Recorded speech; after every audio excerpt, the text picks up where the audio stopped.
Hola, ¿qué tal amigos? Mi nombre es Cristian Moya y el día de hoy les presentaré el tema de cetoacidosis diabética. Antes de continuar con el tema, me gustaría invitarlos a suscribirse a este canal, ya que estaré subiendo videos muy interesantes de contenido médico, sobre todo enfocados a bioquímica, fisiopatología y microbiología. Bien, vamos a comenzar con la epidemiología de esta entidad. La cetoacidosis diabética es una de las complicaciones agudas más frecuentes en pacientes diabéticos. Resulta ser una emergencia hiperglucémica aguda. Esta es más común en pacientes con diabetes mellitus tipo 1 en comparación con los diabéticos tipo 2. Va desde, en total, los diabéticos tipo 1 representan el 65% del total de los casos de pacientes con cetoacidosis diabética, mientras que los tipo 2, el 35%. Esta se va a caracterizar por hiperglucemia, acidosis metabólica con anion gap elevado y presencia de cuerpos cetónicos. Y va a ser más común en personas de origen africano o hispano y va a tener una mortalidad variable que va a depender pues del país en el que se encuentre el paciente.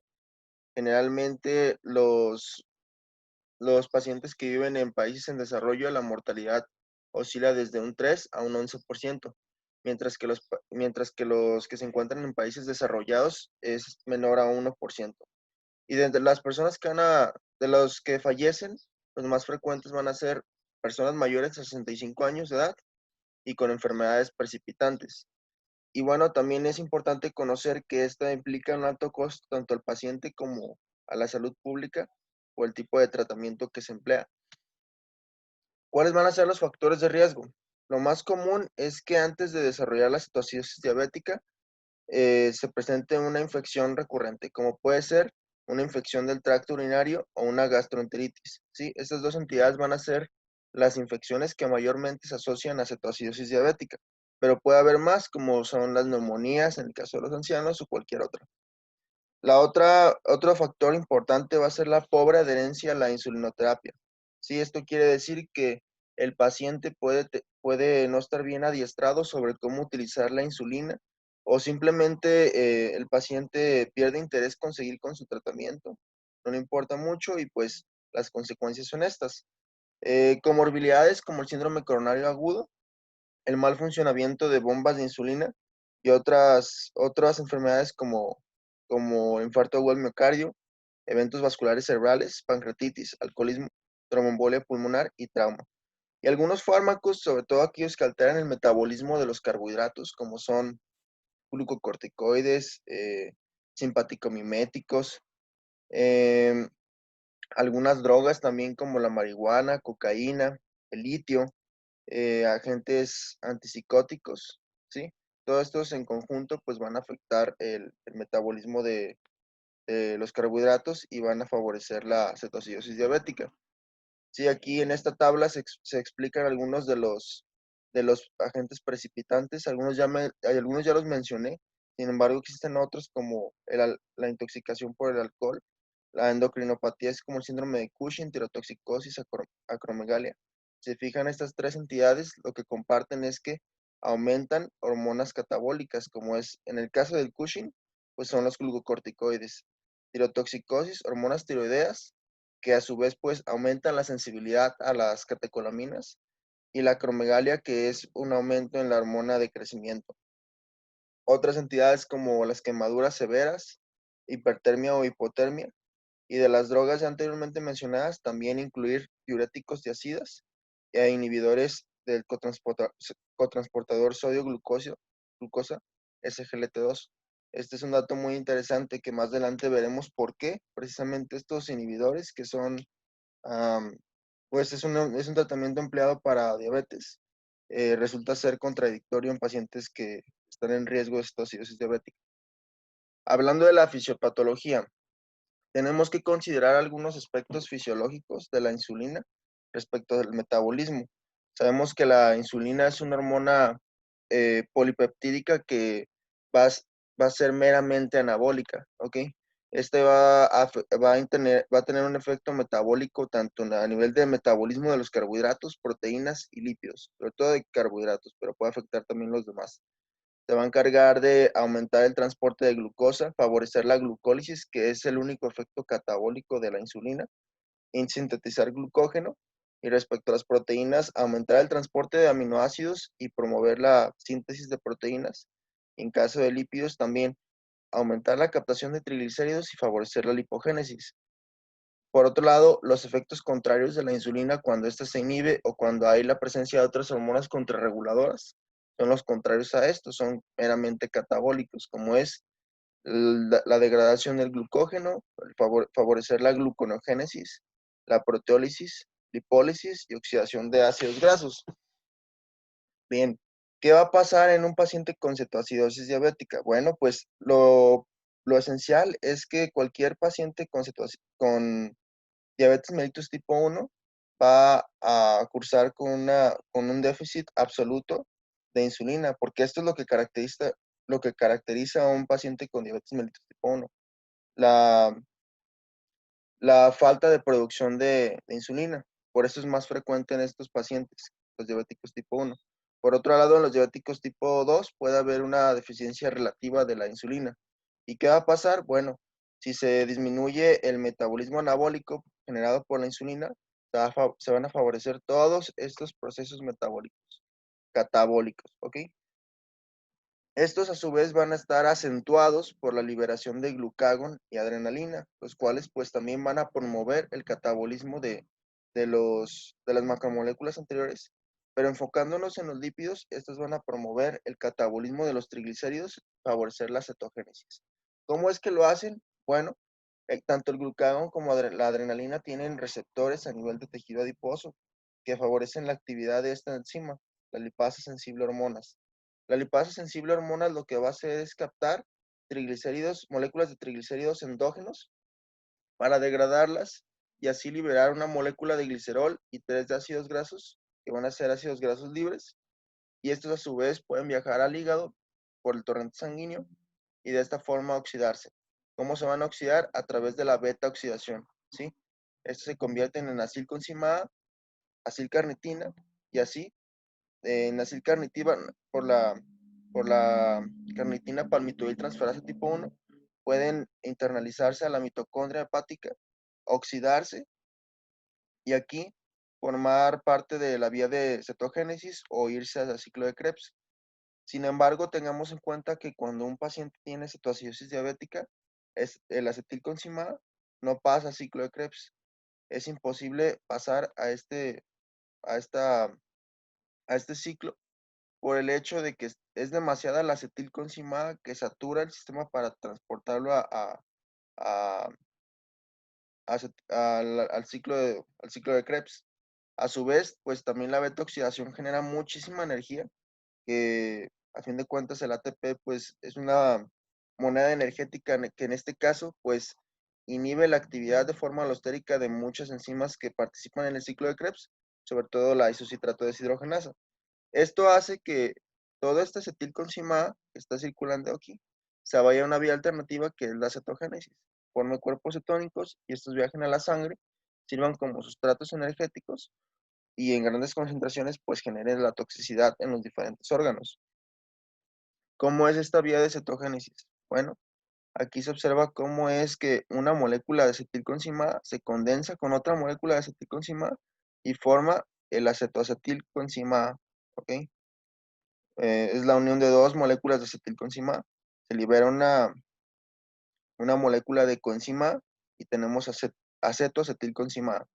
Este acetoacetilcoenzima A su vez interactúa con otra molécula de acetilcoenzima A, se condensa y forma este compuesto que es el 3-hidroxi-3-metilglutaricoenzima A, ¿ok? O abreviado HMG-CoA, ¿sí? Que es el resultado de la condensación de tres moléculas de acetilcoenzima A. Esto va a estar mediado por la enzima eh, hidroximetilglutarilcoenzima A sintasa, ¿va?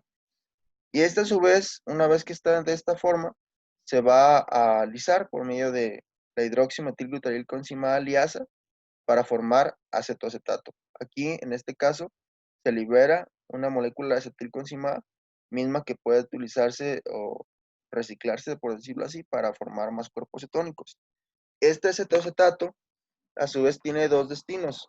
Uno es descarboxilarse de forma espontánea y formar acetona, o reducirse por medio de la beta hidroxibutirato deshidrogenasa, un tipo de reacción de óxido-reducción para formar beta hidroxibutirato, ¿sí?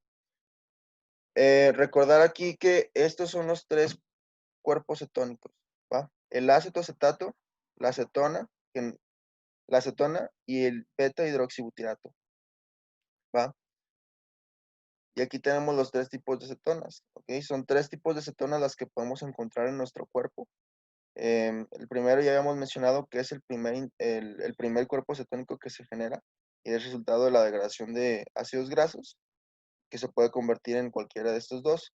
El beta hidroxibutirato, que no es realmente una acetona como tal, es formado por el acetoacetato, pero se considera dentro de las cetonas, por decirlo así, porque se incluye dentro de la dieta cetónica.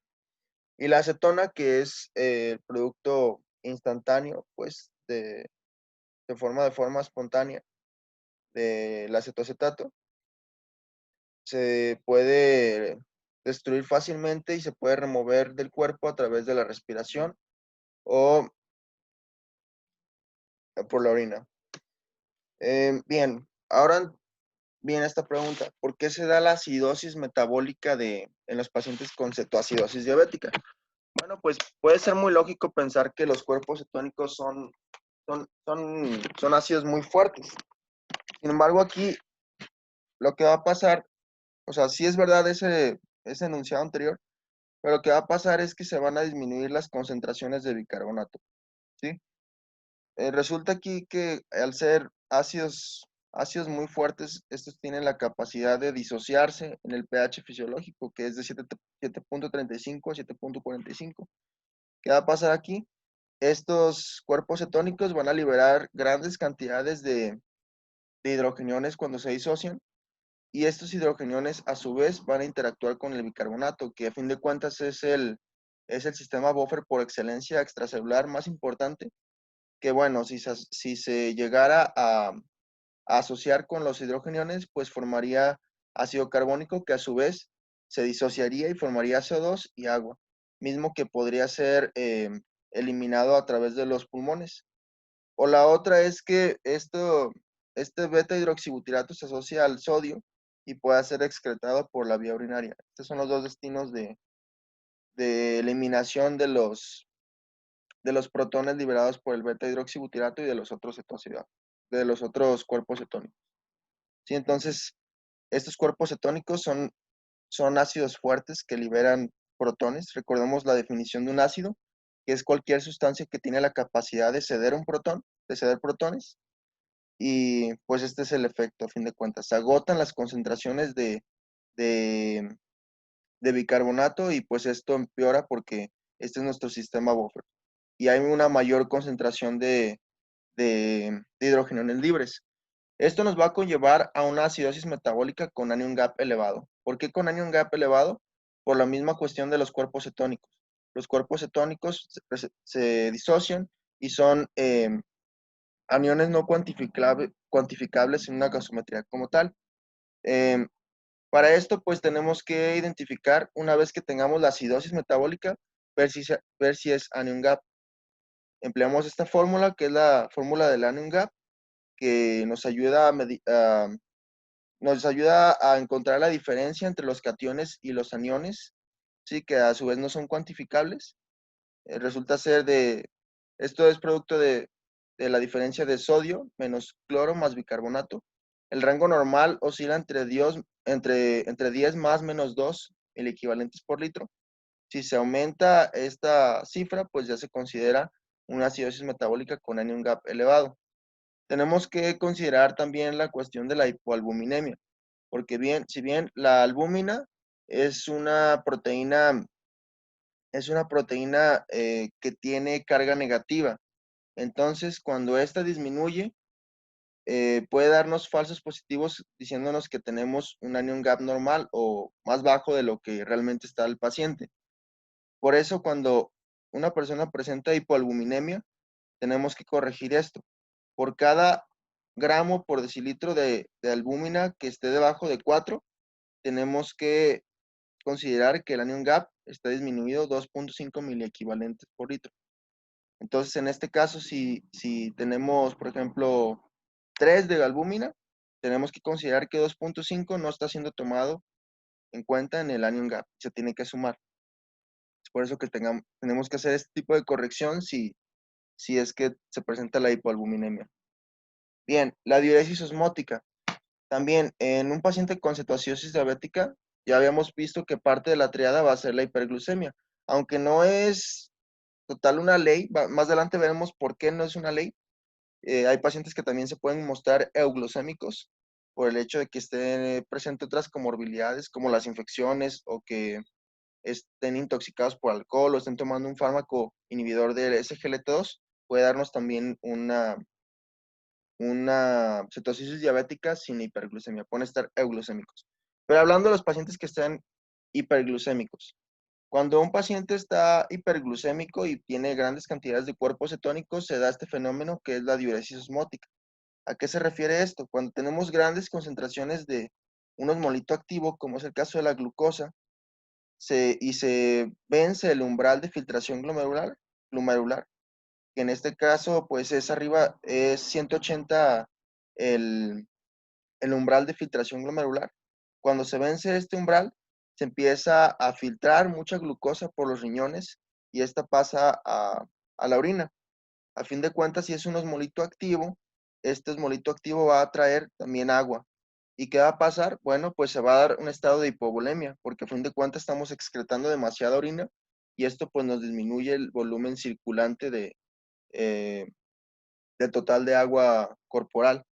Esto a su vez nos puede dar pues la hipovolemia, que puede a su vez darnos una hipoperfusión tisular, condicionándonos a un cambio en la respiración de aerobia a anaerobia, lo cual pues acelera el metabolismo anaerobio, generándonos ácido láctico, lo cual a su vez puede empeorar el cuadro de acidosis metabólica que pueda tener el paciente. Aumentaría el anion gap y sería una acidosis metabólica más fuerte, lo cual pues generaría disfunción de múltiples órganos. También el hecho de que se dé una hipovolemia puede reducirnos a su vez la tasa de filtrado glomerular por el hecho de que se dé una lesión renal aguda prerrenal. Recordemos que los riñones representan hasta del 20 al 25% del gasto cardíaco total. Entonces son órganos muy sensibles que pueden verse afectados cuando hay una deficiencia de volumen circulante o de hipovolemia. Si esto pasa, se puede dar una lesión renal aguda, prerrenal, y empeorarnos las cosas. ¿Por qué? Porque nuestros riñones perderían sus funciones, entre estas la función de la filtración de muchos iones, incluyendo la glucosa. Esto se afectaría y por lo tanto, pues, se reduciría por un lado la glucosuria, pero pues esto generaría más hiperglucemia, generaría más efectos adversos y también muchos aniones no se podrían excretar, como es el caso de los fosfatos, sulfatos, etcétera. Empeorar las cosas, generándonos como consecuencia un aumento en la acidosis metabólica con un gap elevado. Otros trastornos hidroelectrolíticos van a ser la hipercalemia y la anteriormente mencionada acidosis metabólica con un gap elevado. En el caso de la hipercalemia, bueno, sabemos que la insulina, uno de sus efectos es internalizar las concentraciones de potasio del medio extracelular al medio intracelular. Al no tener al tener un déficit absoluto de insulina, lo más probable es que este potasio se encuentre abundante en el medio extracelular. Además de que cuando se agotan las concentraciones de bicarbonato, se produce una acidosis metabólica. Y recordemos que los trastornos ácido-base van de la mano con los trastornos electrolíticos. Ante una acidosis metabólica, finalmente el potasio extracelular aumenta y ante una alcalosis metabólica, el potasio extracelular disminuye. Esto lo veremos en un siguiente video que haré sobre trastornos hidroelectrolíticos, ¿sí? A su vez, esto puede favorecer un shift transcelular de protón-potasio. Esto pasa cuando hay una acidosis metabólica y hay una alta concentración de hidrogeniones extracelulares que hace que estos hidrogeniones extracelulares tengan que pasar al medio intracelular para fin de mantener una electroneutralidad. ¿A qué se refiere esto? tenemos que tener cargas similares tanto en el medio extracelular como en el medio intracelular. Todo esto tiene que ser proporcional para fin de que los sistemas biológicos funcionen adecuadamente y estén en armonía entre cargas. Para esto, nuestro cuerpo va a desarrollar mecanismos compensatorios que hacen que estos hidrogeniones pasen al medio intracelular.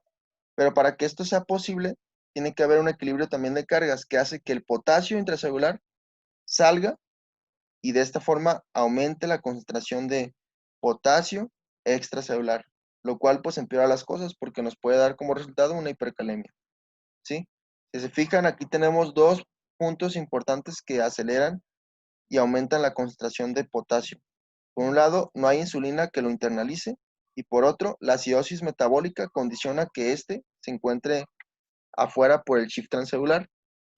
Por otro lado, el papel de la aldosterona también va a ser importante. Sabemos que cuando hay una depresión del volumen circulante y se den estados de hipovolemia, el cuerpo va a aumentar las concentraciones de aldosterona para fin de que éste reabsorba sodio y excrete potasio para así mantener más agua en el cuerpo. De esta forma, pues también se aumenta la concentración de sodio por la reabsorción y se excreta el potasio, ¿ok? Digamos que es una forma también de contrarrestar todos estos efectos anteriores. Pero aquí su principal blanco, pues es equilibrar o restaurar el volumen circulante y no tanto por el potasio, aunque también lo afecta. Y bueno, pues también se afecta el bicarbonato, ya habíamos mencionado el por qué se genera esta depresión de este buffer y pues nos condiciona una acidosis metabólica con anion gap elevado. Ok, la inflamación también va a ser importante en la cuestión de la cetogénesis por el hecho de que la inflamación promueve una disminución o afecta la señalización de la insulina, que a su vez, pues, af- acentúa o precipita los efectos catabólicos de las hormonas contrarreguladoras. Bien, ¿cómo se va a dar esto? Bien, tenemos que tanto la hiperglucemia como los cuerpos cetónicos generan un estrés oxidativo. Cuando se genera este estrés oxidativo, se activan numerosos macrófagos que liberan citocinas proinflamatorias, como es el caso de interleucina 6, TNF-alfa, interleucina 1, beta, etcétera. Todo esto va a generar un estado proinflamatorio que a su vez, el estado proinflamatorio va a afectar el tejido adiposo, ¿sí? Cuando se da esta disfunción del tejido adiposo, se inhibe la señalización de la insulina, lo cual aumenta los mecanismos catabólicos ya anteriormente mencionados, y entre estos la lipólisis. Si se aumenta la lipólisis, hay un aumento en los ácidos grasos libres que pueden metabolizarse e irse a cetogénesis. Bien, esto es lo que va a pasar. No voy a entrar mucho a detalle en este mecanismo. Haré un video exclusivo de cómo es que se da la resistencia a la insulina. Solamente es que lo tengamos en cuenta y pues reservárnoslo para el siguiente video de diabetes.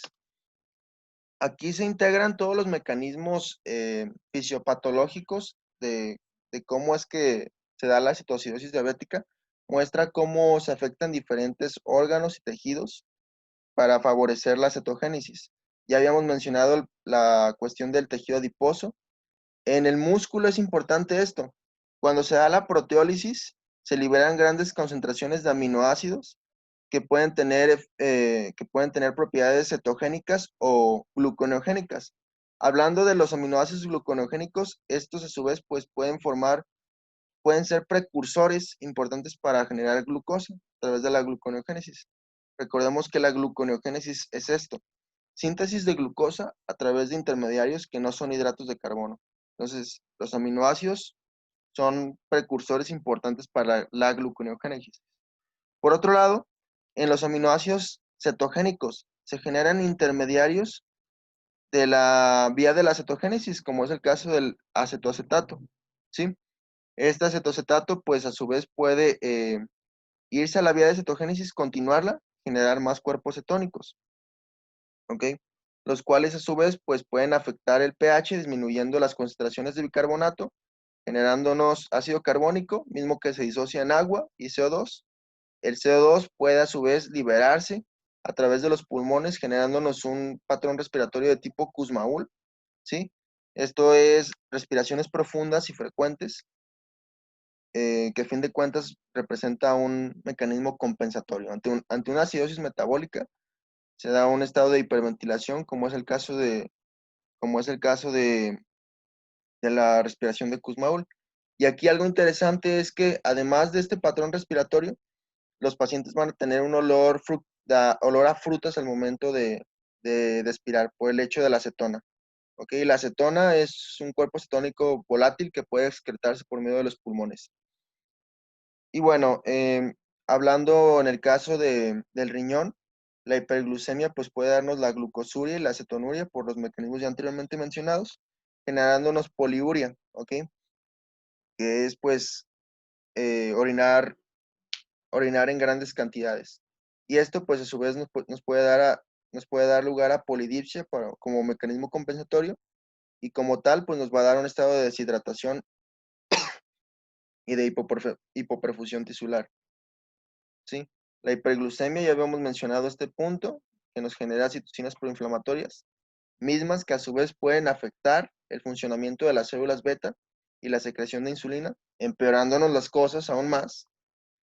Y pues esto a su vez empeoran más las cosas, generándonos más ácidos grasos libres, más citocinas proinflamatorias, mismas que a su vez afectan la actividad del óxido nítrico. El óxido nítrico, junto con los ácidos grasos, generan un estrés oxidativo que afecta en el endotelio, generándonos disfunción endotelial. Misma disfunción endotelial que puede afectar algunos vasos cerebrales, generándonos edema vasogénico y si las cosas se complican más tanto por el edema vasogénico como la acidosis metabólica, nos puede dar lugar a coma cerebral. Y todo esto pues es gracias tanto a tanto los efectos de la hiperglucemia como tal, que nos generan estrés oxidativo, como la inflamación, ¿sí? Como la acidosis metabólica. Si se fijan, son los pilares que generan toda la patogénesis en esta complicación. ¿Cuál va a ser la presentación clínica? Bien, si estudiamos a un paciente con cetoacidosis diabética, la historia tiende a ser una historia corta, ¿ok? Generalmente los síntomas de la cetoacidosis diabética se tienden a desarrollar en un lapso de pocas horas, ¿sí? Es muy raro encontrar un paciente que lleve 2 o 3 días con este cuadro, o sea, la presentación es aguda, suele presentarse en horas, y los síntomas clásicos de un paciente con cetoacidosis diabética van a ser pues en general las 3 Ps que se incluyen en un paciente diabético, como es la poliuria, la polidipsia y la pérdida de peso.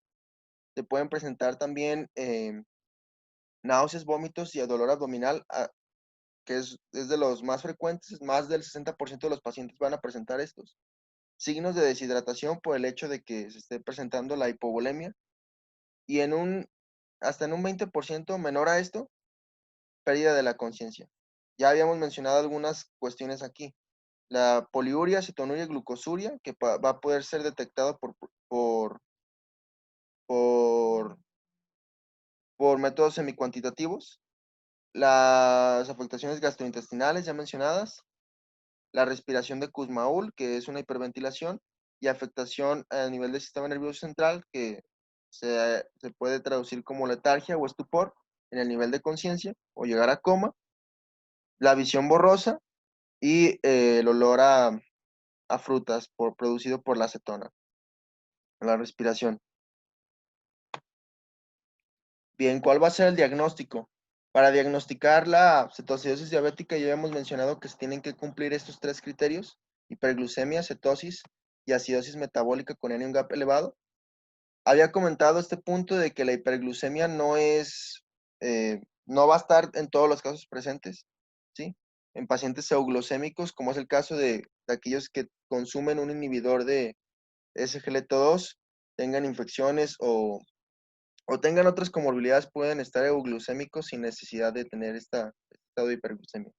Sin lugar a dudas, el más importante de todos va a ser los cuerpos cetónicos. El hecho de que tengamos cuerpos cetónicos circulantes de una forma abundante va a ser el criterio mayor. Los otros también son importantes, pero este es el más frecuente y el que determina que si tenemos o no también la enfermedad.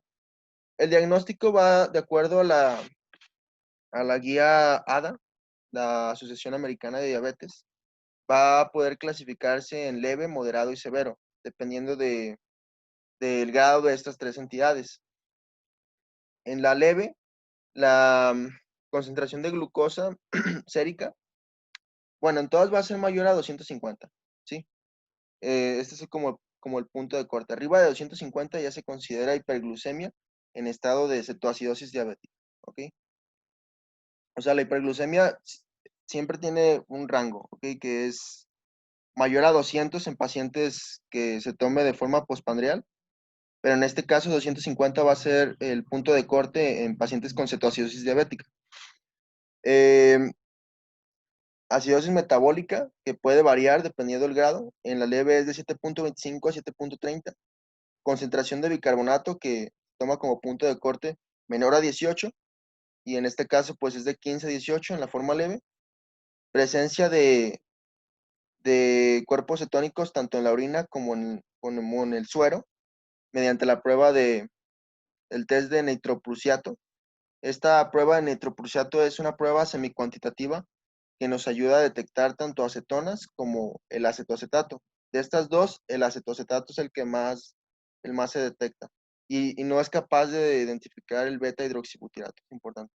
La medición exclusiva del beta hidroxibutirato en los capilares sanguíneos, que tiene que ser mayor a 3, anion gap mayor a 10 y afectación en el estado mental, que es en un estado de alerta. Este es en el caso de leve. En moderado es mayor a 250, pH entre 7.24 y 7, bicarbonato de 10 a 15. Estas dos pruebas positivas con beta hidroxibutirato mayor a 3 y anion gap mayor a 12. Y aquí, si se fijan, pues cambia y se acentúa más la afectación en el estado mental. En severo, pues va a ser igual, mayor a 250, pH menor a 7. Aquí ya se empiezan a presentar muchas complicaciones. Cuando es menor a 6.8 es el punto límite y ya se pueden presentar más afectaciones, sobre todo neurológicas. Puede darnos lugar a coma o afectaciones más severas. Bicarbonato menor a 10, cetonas positivas y beta hidroxibutirato mayor a 3, anion gap mayor a 12 y aquí pues se puede presentar la coma, el estado de coma o estupor. Y también existen otras guías que la verdad no me voy a adentrar en estas, las más usadas son las asociadas a la ADA, pero te las pongo nomás para que las consideren. Bien, ¿cuál va a ser el tratamiento?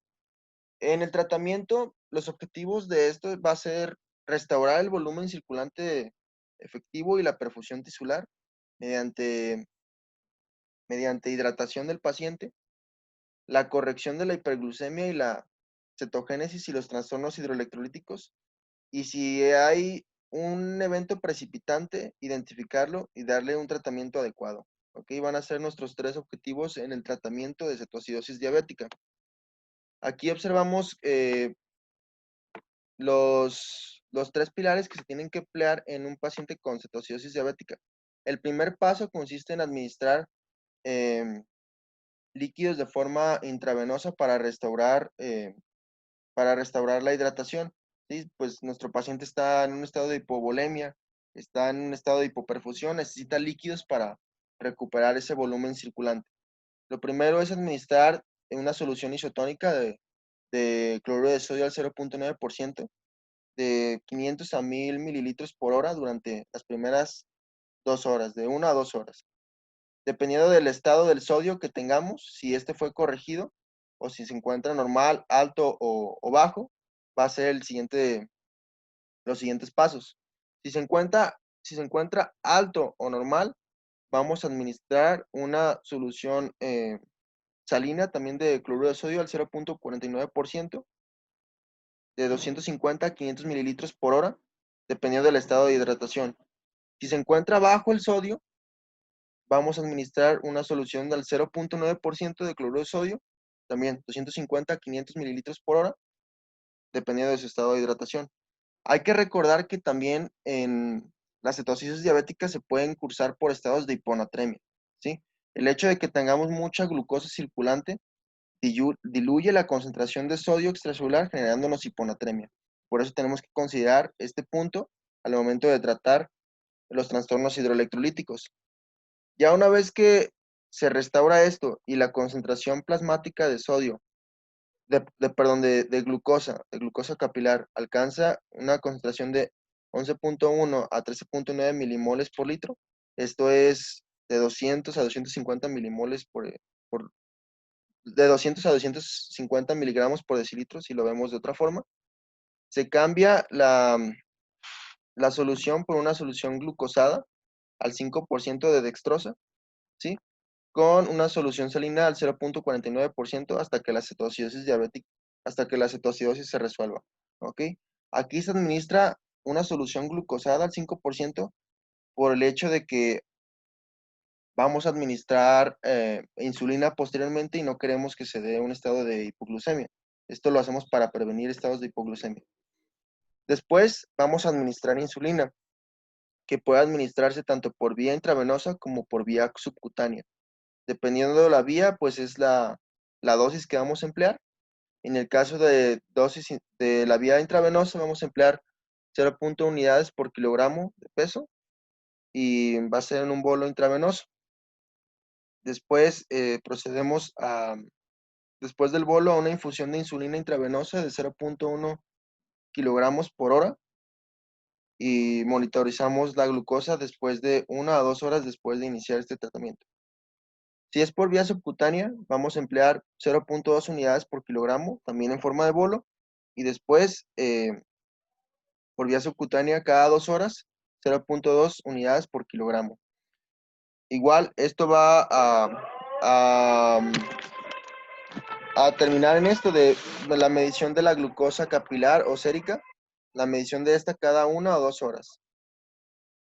Cuando la glucosa se alcance una concentración de 200 a 250 miligramos por decilitro, tenemos que reducir la administración de insulina a 0.1 unidades por kilogramos por vía subcutánea cada 2 horas para fin de mantener a la glucosa en un rango de 8.3 a 11.1 milimoles por litro. Y esto pues hasta que se solucione la cetoacidosis. En caso del potasio, tenemos que tener en cuenta que al administrar insulina, estamos internalizando potasio. Y tenemos que monitorizar esto muy bien por el hecho de que también, si no se hace esto adecuadamente, podemos inducir hipocalemia, ¿sí? Porque la insulina, pues, jala mucho potasio al medio intracelular y disminuye la concentración extracelular de potasio. Y por lo tanto, tenemos que administrar potasio para prevenir esta hipocalemia. En caso de que el paciente tenga una concentración de potasio, una calemia de menor a 3.3 milimoles por litro, tenemos que mantener la insulina, este cuadro, este algoritmo, pero también dar cloruro de sodio de 10 a 20 milimoles por cada hora, ¿ok? Hasta que el potasio se encuentre en un rango mayor o igual a 3.3 milimoles. Si es el caso de un paciente que tiene potasio mayor a 5 milimoles, no tenemos que dar potasio en la insulinoterapia, pero tenemos que checar las concentraciones séricas de potasio cada 2 horas para prevenir una hipocalemia. Si el potasio se encuentra menor a 5, tenemos que añadir cloruro de potasio de 20 a 40 milimoles en cada litro de infusión intravenosa para fin de mantener el potasio en un rango de 4 a 5 milimoles. Y todo esto, pues, ya una vez que se cumplen estos dos algoritmos, tenemos que cambiar la estrategia a insulina subcutánea cuando el paciente está alerta y puede comer, si, hasta que el paciente pues pueda identificar y tratar hasta que el paciente pueda comer y estar por su cuenta, ¿ok? Y bueno, también algo importante es que tenemos que identificar y tratar la causa precipitante. Si no identificamos esto, la cetosis diabética puede ser recurrente. Entonces, si tenemos una infección, tenemos que darle un tratamiento oportuno, adecuado, o igual para las otras comorbilidades. Bien, algo que también se incluye en el manejo terapéutico de los pacientes con cetoacidosis diabética va a ser el manejo electrolítico de estos dos electrolitos. No es muy común tratar estas dos entidades, sin embargo, se toman en cuenta en caso de que se presente, em, como es el caso del bicarbonato. Ante un paciente que tenga una acidosis metabólica muy severa, ¿sí? Cuando digo muy severa, es cuando el pH venoso es menor o igual a 6.9. En estos casos sí se puede administrar bicarbonatos de sodio para fin de corregir este problema ácido-base. Se administra, se administran concentraciones de 50 a 100 milimoles de bicarbonato de sodio en una solución isotónica. Em, Sin embargo, pues esto es raramente utilizado o requerido, ya que pues no es tan frecuente encontrar pacientes en este estado, ¿ok? Esto ya es un estado muy grave, que es cuando los pacientes pues no se atienden oportunamente. Esta terapia de bicarbonato pues es relativamente, es relativamente peligrosa por el hecho de que nos puede inducir una hipocalemia y un edema cerebral. Ya habíamos mencionado que cuando se administra mucha o bicarbonato puede darnos alcalosis metabólica y la alcalosis metabólica se relaciona con la hipocalemia. Entonces, pues este es el riesgo.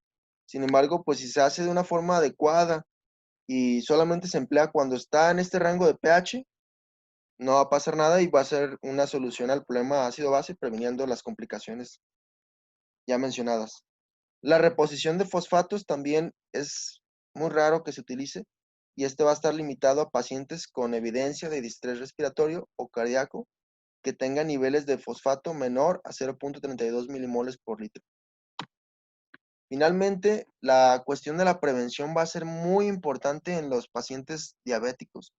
Tenemos que hacerles hincapié de la adherencia al tratamiento, decirles la importancia de tener una adecuada insulinoterapia y si es el caso de que ellos desconozcan el uso de estos dispositivos, instruirlos y pues darles un mejor servicio para fin de que ellos tengan una buena adherencia al tratamiento.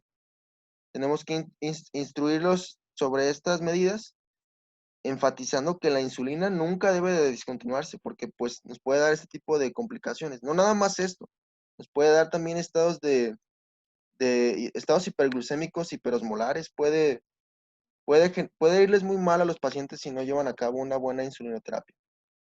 Y también, pues, recomendar un buen manejo de ingesta de fluidos tanto por vía oral y si se llegase a presentar una cetoacidosis diabética, pues instruir al personal médico para que se lleve un buen manejo de fluidos para fin de evitar peores complicaciones.